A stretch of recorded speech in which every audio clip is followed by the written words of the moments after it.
Ya, Anda kembali bersama kami di Sapa Kali, masih bersama kedua narasumber kami, ada Pak Heri dan juga Mbak Vika. Mungkin saya ke Pak Heri dulu. Pak Heri ini juga menjadi perhatian saya karena saya orang awam di sini, orang baru juga di Balikpapan, dan saya melihat bahwa kalau pantai Balikpapan itu sedikit berbeda ya dengan kawasan pantai lain gitu. Mungkin bisa dari pesisir ke tengah-tengahnya itu kok warnanya mungkin agak gelap gitu. Itu apakah minyak, karena kita di sini mungkin basically adalah sumber penghasilan dari minyak, Pak, atau yang lain gitu ya? Mungkin saya nggak salah sangka gitu menilainya gitu, Pak Heri. Mungkin bisa dijelaskan. Siap. Kota Balikpapan ini adalah kota pesisir. Memang sih kota Balikpapan ini disebut sebagai kota minyak ya kan. Sebenarnya kalau mau jujur, sebenarnya minyaknya itu bukan dari kota Balikpapan, tapi dari Delta Mahakam yang dimasukkan ke pipa, terus dari rig-rig itu dimasukkan ke pipa, hanya refinery-nya aja, masaknya aja di kota Balikpapan, di Pertamina kan. Sebenarnya Balikpapan ini yang benar adalah kota pesisir. Karena dari ujung timur sampai ujung barat, ujung utara, Balikpapan ini semuanya laut, pesisir. Ya, jadi sekali lagi, Balikpapan is coastal city. Jadi selain oil city orang bilang, tapi kalau kami dari kacamata kelautan perikanan itu, Balikpapan is coastal city. Atau bisa disebut dengan waterfront, kota laut yang menghadap ke laut. Ini Balikpapan, Mbak. Makanya ini nilai yang luar biasa. Makanya banyak konglomerat yang membangun pesisir kota Balikpapan ini. Contohnya BSB, Balikpapan Plaza, terus apartemen, nah itu. Nah, terus kenapa kalau dilihat dari pesawat Balikpapan itu sebenarnya indah, tapi lautnya seperti Mbak tadi bilang itu coklat, itu sebenarnya itu karena pengaruh lumpur, Mbak. Sedimentasi, abrasi, terus kemudian yang paling mempengaruhi itu adalah bottom composition. Jadi kalau kita menyelam, diving di kota Balikpapan ini, itu lumpur, Mbak. Jadi saya nyelam di Balikpapan. Jadi nggak kelihatan di bawah itu kan? Jadi setelah kita kedalaman 5 meter, 10 meter, kita diving sampai 30 meter, itu tangan kita gitu loh. Ini melek aja nggak kelihatan. Kita melek aja nggak kelihatan. Karena keruh. Jadi kalau kita nyelam di kota Balikpapan itu sama seperti nyelam pada malam hari, gelap. Jadi kalau kita melek nggak kelihatan, jadi kita merem aja. Walaupun ada mataharinya. Waktu saya kerja di bawah air itu, saya merem aja, meraba aja gitu, karena nggak lihat. Gitu. Tapi kalau di Derawan, di Manado, di Papua itu bottom composition-nya sand. Jadi clear, so clear, jernih. Pasir putih kelihatan. Kita diving sampai 30 meter, ya masih kelihatan. Tapi kalau di kota Balikpapan diving gelap. Karena bottom composition itu komposisi yang ada di dasar Teluk Balikpapan itu mud itu lumpur, jadi keruh. Makanya kalau kita dari pesawat kelihatan coklat. Terus ditambah lagi dengan ada beberapa pesisir yang nggak ada mangrove-nya. Nah, nggak ada mangrove-nya. Salah satu mangrove itu adalah menahan abrasi, menahan sedimentasi, menahan lumpur tadi itu. Jadi lumpurnya ditahan. Tapi itu mengganggu ekosistem laut? Sebenarnya sih tidak ya, tidak. Cuman kayaknya kotor gitu aja sih sebenarnya. Karena biota laut yang lain juga tidak seberapa terpengaruh gitu. Cuman kelihatannya aja kotor gitu. Aman ya berarti, Pak? Artinya kalau tadi Pak Heri ceritakan ada yang ditemukan mati, penyu mati di pinggir laut, itu bukan karena itu ya? Mungkin bukan karena itu ya, ada faktor lain ya, Pak? Ya, biasanya kalau biota laut yang mau mati karena alami, setahu saya sebagai penyelam, itu ada yang namanya gua bawah laut, Mbak. Jadi biota laut ini kalau sudah merasa tua dan mau mati, mau menghadap ke pencipta, dia masuk ke gua bawah laut itu. Akhirnya matilah di situ. Ada salah satu gua di bawah laut yang kita masukin, di situ ada tulang penyu. Terus ada tulang belulang paus, tulang belulang dolphin. Jadi biota laut ini kalau sudah mau mati, mau menghadap pencipta, mereka masuk ke kuburan mereka. Kita sebut itu tomb itu kuburan, cave atau cave tomb. Jadi itu kuburan tempat biota laut yang mati secara alami. Di perairan Balikpapan yang Bapak temukan? Bukan di perairan Balikpapan, di perairan Bro. Di perairan Bro. Mereka nyelam di sana dan mati di sana. Di perairan Bro. Kalau di Balikpapan nggak ada untuk tempat penyelaman. Iya betul. Tadi lihat aja nggak kelihatan. Lihat aja nggak kelihatan gitu aja. ya. Ya seperti itu, Mbak. Jadi kalau biota laut itu mati itu karena sebab sesuatu dan lain-lain, bukan karena alami, bukan karena ilahi, tapi karena manusia. Kena baling-baling, kena bom, kena racun, gitu, kena gempa yang di dasar laut. Banyak faktor. Iya, banyak faktor, gitu. Yang Tapi penting- kalau mati yang penting alami, jangan disengaja. ya, faktornya. Kalau disengaja ada hukumnya soalnya. ya ada Iya. hukumnya. Kalau kita tahu loh, Iya. kalau kita nggak tahu ya, Ya udahlah ya, ikhlaskan aja. Baik, Pak Heri, Siap. mungkin tadi saya bisa lihat bahwa ke depan mungkin banyak sekali tantangan untuk keanekaragaman hayati, khususnya untuk ekosistem laut ini, Pak Heri. Mungkin bukan saja tadi kalau kita di Balikpapan, mungkin kalau ada tumpahan minyak, mungkin itu bisa menjadi salah satu faktor. Tapi juga kita juga bisa menilai dari sisi global change sama climate change dan juga polusi juga ke depannya. Kita lihat sekarang Balikpapan menjadi salah satu kota yang cukup padat juga, Pak Heri. Apakah itu juga nanti berpengaruh juga dengan lautnya kita ini ke depan? Ngaruh nggak itu, Pak? otomatis Mbak, otomatis. Itu jadi termasuk juga IKN ini. Kan anggap aja begini, Kota Balikpapan banyak biodiversity, banyak keanekaragaman hayati. Dan ini harus dijaga dan dilestarikan. Tapi kan Balikpapan salah satu menjadi penyangga IKN. Ya, betul. Nah, ini juga ada pengaruhnya gitu. Karena di mana tempatnya biota laut di situ, di mana tempatnya apa gitu, ada pengaruhnya. Makanya kita semua saling menjaga lah. Saling menjaga. Jadi meskipun kita ini IKN, kita juga menjaga mangrove, menjaga biota laut, menjaga terumbu karang, menjaga padang lamun. Jadi kita bisa sama-sama berjuang, sama-sama menjaga, seiring sejalan. IKN jalan terus, pembangunan jalan terus, tapi biota laut lestari. Kan saya sebutkan orang yang pecinta laut atau pecinta alam mempunyai mutu, Mbak. Jika kita menjaga alam, maka alam akan menjaga kita. Itu kayak If we take care of nature, then nature will take care of us. Seperti itu, Mbak. Jika kita menjaga alam, maka alam akan menjaga kita. Jadi yang namanya alam itu, they cannot speak. Mereka nggak bisa bicara, Mbak. They speak through us. Mereka itu bicara melalui kita. Kitalah sebagai wakil dari terumbu karang, wakil dari mangrove, wakil dari biota laut. Kitalah yang menyuarakan mereka. Nanti mereka akan mendoakan kita, Mbak, insya Allah. Jadi meskipun dia nggak bisa ngomong, Mbak, karena kita membantu mangrove, membantu biota laut, melepaskan penyu yang ditangkap sampai mereka lestari, abadi, ya kan, sustainable, berkelanjutan. Mereka itu berdoa untuk kita, Mbak. Jadi orang-orang pecinta lingkungan ini didoain oleh mereka, Mbak. Mangrove-nya mendoakan, nggak cuma penyunya manusia mendoakan. ya yang bisa mendoakan. Tidak hanya manusia yang bisa Alam mendoakan. juga, alam juga bisa bertindak sebaliknya. Makanya teman-teman, ayo kita masuk sebagai pecinta lingkungan, pecinta biota laut. Nanti kita menjaga mereka biota laut dan alam itu akan menjaga kita, akan mendoakan kita. Baik. Apa yang bisa Pak Heri sampaikan mungkin ke para teman-teman yang pecinta diving di sini, mungkin yang hobi menyelam, kan ada tuh orang yang menyelam tapi kadang juga memegang ekosistem di laut, sembarangan mengambil, bukan foto-foto aja nih Pak Heri, kita nggak tahu di belakangnya itu seperti apa. Nah itu mungkin bisa disampaikan Pak Heri. Kira-kira diving yang benar itu seperti apa nih Pak? Silakan Pak Heri. Iya, kalau kita menyelam yang benar itu, don't touch anything, don't touch marine life. Jangan menyentuh semuanya, terus jangan menyentuh marine life, biarkan mereka. We diving just to see. Kita diving hanya untuk melihat mereka. Kita diving untuk melihat, mengamati, memfilmkan, memvideo mereka boleh. Tapi jangan ganggu kehidupan mereka.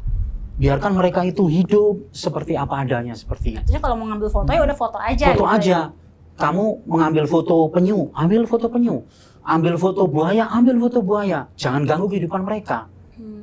Karena itu dunia mereka. Kalau kita ganggu, mohon maaf, mereka akan ya tahu Ganggu sendiri lah. balik. Iya, begitu. Kayak tadi ya, hukum karmanya berlaku berarti. Itulah. Pokoknya Baik. kita mencintai mereka mencintai kita kok, hormat kok. Yang namanya buaya apa, mereka hormat sama kita menghormati mereka. Respect. We respect each other. Kita Ya. saling menghormati. Harus itu, harus. Iya, Ya. siap. Baik.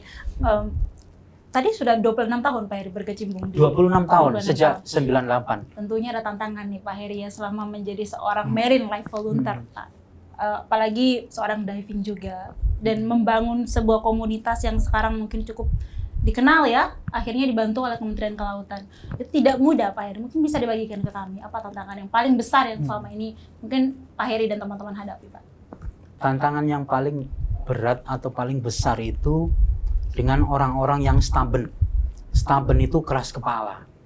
Jadi ada yang namanya orang stupid, orang bodoh, atau orang yang nggak paham.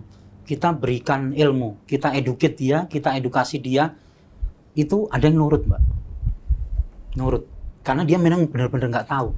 Setelah tahu ilmunya, mereka nurut. Mereka menjaga penyu, menjaga mangrove, menjaga terumbu karang, padang lamun. Mereka nurut. Tapi ada juga mereka yang stubborn, Mbak. Keras kepala. Jadi mereka tahu itu, mereka paham itu, tapi mereka melanggar hukum. Melakukan itu, misalnya nebang mangrove, membunuh terumbu karang, mengambil terumbu karang. Iya, terumbu karang. Ada aja yang begitu. Dulu ada, Mbak. Dulu. Kita lihat pembangunan dulu itu memakai terumbu karang, Mbak. Dulu kota Balikpapan itu cantik, Mbak. Terumbu karangnya banyak, tapi sudah dijadikan bahan bangunan, bahan jalan, kan untuk material itu. Campuran-campuran bangunan itu. Gitu. Nah, yang orang-orang yang jiwanya merusak inilah yang berbahaya gitu, Mbak. Kan di dalam Al-Qur'an kan dibilangin jangan berbuat kerusakan di muka bumi. Ya kan? Di dalam Al-Qur'an itu Al-Baqarah enggak apa. Nah, ayat nomor berapa itu? Nah, itu jangan berbuat kerusakan di muka bumi. Tapi ya manusia ini ya seperti itulah.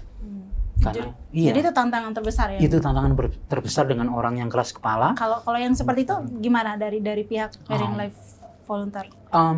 Kita hukum yang berbicara. Ya, kita bawa undang-undangnya, dia melanggar apa, setelah kita edukasi ya. Setelah kita edukasi baru kita tindak. Tapi kalau misalnya dia sadar, ya udah. Yang penting kita bina aja, Mbak. Bina. Ya seperti saya katakan tadi secara guyonan tadi, kalau nggak bisa dibina ya dibinasakan. Ya. No, just kidding. Yang penting udah dibagikan ilmunya secara gratis. Ilmunya, ikhlas tadi membagikan ilmunya, Pak ya. Ikhlas, insya Allah ikhlas. Baik, mungkin bisa ajarkan ke teman-teman juga, Pak Heri. Apa mungkin ke depan yang masih banyak luar sana, mungkin anak-anak Balikpapan, anak-anak muda. Sekarang kita lihat pun Gen Z ini yang seperti Mbak Vika ini kan tidak banyak di Balikpapan yang berkeinginan untuk berkecimpung khususnya di laut gitu, untuk pemeliharaan ekosistem di bawah laut. Nah, kalau dari Pak Heri mungkin apa yang bisa disampaikan ke teman-teman mungkin yang di Balikpapan ini? Kalau ternyata menjadi seorang marine life itu nggak perlu bisa berenang gitu kan minimal. Kalau Mbak Vika bisa berenang? Sedikit. Nah, masih sedikit kan, artinya kan nggak perlu 100% bisa menyelam gitu Pak Heri. Mungkin bisa disampaikan ke teman-teman. Iya, untuk teman-teman semua masyarakat Kota Balikpapan yang mempunyai passion jiwa, boleh menghubungi kami. Ketik aja nama saya Heri Suputro di Google, di www.google.com. Nanti di situ ada semua aktivitas kami. Nanti kalau kurang jelas seperti apa, nanti kami jelaskan. Yang mau belajar diving boleh menghubungi kami. Yang mau belajar renang boleh menghubungi saya. Oh, bisa juga ya, Pak? Iya. Terus yang mau belajar mangrove, terkait ilmu mangrove boleh menghubungi saya. Ilmu terumbu karang, padang lamun, biota laut boleh menghubungi saya. Pokoknya terkait dengan keanekaragaman hayati Kota Balikpapan atau biodiversity Kota Balikpapan bisa menghubungi saya terkait ekosistem pesisir laut. Nanti kami akan berikan semua ilmu itu secara free, gratis. Gitu. Siap. Ada Instagramnya, ada Facebooknya. Ada Instagramnya, ada Facebooknya. Di Instagramnya itu Marine Life Volunteer ada. Saya pribadi Heri Suputro ada. Saya pakai nama anak saya biasa, Riasna Kamila Suputro. Anak satu-satunya karena mamanya udah meninggal. Putri satu-satunya. Jadi itu ada di Instagram, ada di Facebook, ada di YouTube, ada di Reel, ada di TikTok, ada di snack video. Insya Allah di situ ada semua deh. Cari aja di Google, insya Allah muncul semua di situ. Artinya tidak menakutkan untuk menjadi seorang marine life. Tidak. Ya? Apalagi sebagai seorang volunteer ya Pak ya. Siap. Baik. Pak Heri mungkin terakhir dari Pak Heri ini sejauh ini support apa yang diberikan oleh pemerintah Pak? Khususnya untuk marine life. Tadi Bapak mengatakan bahwa sekarang kita sudah mungkin sudah ada sentuhan dari Kementerian Kelautan. Karena juga ada program pemerintah ya Pak ya untuk 2025 ingin melakukan pemeliharaan laut gitu, khususnya juga dari sampah salah satunya juga. Nah, kalau dari Pak Heri selama ini yang sudah dirasakan apa yang kemudian sudah diberikan support dari pemerintah sendiri? Yang support dari pemerintah itu kayak contohnya kemarin penanaman 10.000 mangrove dari Dinas Kelautan Perikanan Provinsi yang di Tritip itu, terus kemudian membantu Pokmaswas. Jadi kami sebagai pengawas perikanan di Kota Balikpapan yang bekerja di Perikanan Kota Balikpapan ini membina Pokmaswas, Mbak. Pokmaswas itu kelompok masyarakat pengawas yang ada di pesisir, yang menjaga laut, menjaga terumbu karang, menjaga pesisir. Nah ini kita bina. Salah satunya Mas Gesang yang ada di Mangrove Margomulyo. Itu salah satu Pokmaswas kami. Terus kemudian Pak Agus B di Gerahinda, itu salah satu Pokmaswas kami. Kemudian di Teluk Balikpapan sana ada Pak Alibaba, itu salah satu Pokmaswas kami. Di DPML Tritip orang kenalnya dengan pendopo mangrove atau mangrove pendopo. Itu sebenarnya adalah daerah perlindungan mangrove dan laut. Kalau SMA 8 juga? SMA 8 juga kami bina juga. Di situ ada Mangrove Margomulyo. Nah, jadi yang namanya pesisir laut ini mempunyai sumber daya. Sumber dayanya itu yaitu terumbu karang, padang lamun, mangrove. Nah, inilah masyarakatnya yang kita educate, masyarakatnya yang kita bina. Makanya kita sebut adalah Pokmaswas, kelompok masyarakat pengawas. Mereka itu adalah mata dan telinga kami, pengawas perikanan. Nanti kalau ada apa-apa, mereka lapor ke kami, ada yang nebang mangrove, mereka lapor ke kami, baru kita ingatkan. Kalau sudah kita ingatkan yang nebang mangrove sekali, 2 kali, 3 kali, kita ambil tindakan masalah hukum. Jadi masyarakat kita libatkan, Mbak. Masyarakat kita libatkan. Terus anak-anak dari Pokmaswas ini atau anak-anak dari nelayan ini kita libatkan juga, Mbak. Ada namanya program CSR dari Pertamina PDC. Pertamina Kontraktor apa ya PDC itu? Pokoknya PDC salah satu anak perusahaannya Pertamina, Mbak. Itu mereka kemarin tuh ngambil 20 orang, Mbak. Dididik untuk menjadi pekerjanya mereka, Mbak. Itu 20 orang dan di trainingnya di hotel Swiss Bell Hotel. Jadi kita kerjasama, Mbak, dengan perusahaan-perusahaan itu. Artinya dari anak-anak pun sebenarnya udah ditarik untuk untuk educate itu, untuk peduli lingkungan, untuk apa program CSR kan. Jadi perusahaan itu mempunyai kerjaan di lahan mereka, di lahan Kota Balikpapan dan PPU. Terus kemudian anak-anak nelayan dan Pokmaswas ini dididik oleh Pertamina PDC ini untuk mereka didik jadi karyawan. Kalau bagus gitu. Sampai ini ya sampai untuk gitu. Sampai untuk feature-nya juga sampai ke depan itu juga, ya. Ya, Pak? Iya, dan mereka itu kemarin itu 3 bulan kalau nggak salah, 3 bulan di training di Swiss Bell Hotel, itu setiap bulannya dapat uang 1 juta. Nggak punya baju dibelikan baju, nggak punya sepatu dibelikan sepatu, nggak punya celana dibelikan celana, nggak punya jilbab dibelikan jilbab, pokoknya semua dilengkapin. Kasih sangu, kasih makan apa, dididik. Jadi anak itu tinggal nggak bawa apa-apa, Mbak. Masuk ke situ dididik, nanti kalau itu anak bagus dijadikan karyawan. Nah, kurang apa lagi? Ini Tuhan mana lagi yang kau dustakan? Seperti itu. Artinya nggak cuma dari kementerian tadi, semua stakeholder juga semua stakeholder kita libatkan, Mbak. Saya berusaha untuk melibatkan. Kalau ada dana CSR untuk tanam mangrove, saya libatkan masyarakat. Seperti itulah. Siap. Mbak Vika, mungkin terakhir Mbak Vika bisa disampaikan untuk teman-teman mungkin di luar sana yang mungkin pertanyaan sama seperti Pak Heri yang masih takut dengan menjadi seorang marine life, bisa disampaikan ajakannya, Mas, Mbak. Pesan saya cuman ayolah kita sama-sama menjaga alam karena apa yang kita tanam itu yang akan kita tuai. Nggak harus bisa nanam, nggak ada orang yang sukses kalau nggak belajar. Dan nggak ada orang yang sukses kalau nggak belajar dari kesalahan. Jangan pernah takut untuk maju. Ayo kita sama-sama menjaga lingkungan alam, terutama di daerah pesisir pantai dan ekosistem pantai. Terima kasih banyak Mbak Vika dan Pak Heri, terima kasih banyak waktunya pagi hari ini sudah bergabung di studio Kompas TV. Sukses selalu Pak, Marine Life Volunteer ke depannya. Amin ya. Amin. Baik. Terima kasih juga sahabat Kompas TV Balikpapan sudah bergabung bersama kami di Sapa Kalti pagi hari ini. Sampai berjumpa lagi di episode selanjutnya dengan narasumber-narasumber kami yang juga tidak kalah menariknya. Saya Paulina Jaruk pamit undur diri, sampai jumpa.